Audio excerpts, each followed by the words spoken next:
கரசேவகர்கள் பயணிச்சாங்க. கரசேவகர்கள் தான் வந்து அயோத்தியில இந்த இதை இடிச்சது வந்து கரசேவ அமைப்பு தான். அடுத்து அங்க உள்ள போயிட்டு வந்த அந்த பக்தர்கள் வந்து எரிக்கப்பட்டது இஸ்லாமியர்களால, அங்க கோத்ரா ரயில்வே ஸ்டேஷன்ல இருந்து இஸ்லாமியர்களாலன்னு சொல்றாங்க.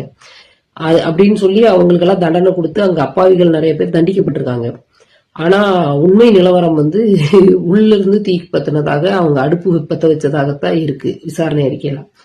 ஆனா தண்டிக்கப்பட்டது அங்க இருக்கக்கூடிய அப்பாவி இஸ்லாமியர்கள். அடுத்ததாக சரி ஓகே, அதுக்கு பழிவாங்கும் நடவடிக்கையாக இவங்க என்ன பண்ணாங்க, மோடி குஜராத்ல முதலமைச்சரா இருக்கும்போது அங்க பஜ்ரங் தள் அங்க போய் நீங்க பயங்கரமான ஒரு பெரும் குழு அந்த ஊருக்குள்ள போனதாகவும் அங்க போய் ஒரு 2000 பேரை கொலை செய்ததாகவும் 200க்கும் மேற்பட்ட இஸ்லாமிய பெண்களை வன்புணர்வு செய்ததாகவும் லட்சக்கணக்கான பேரை ஊரை விட்டு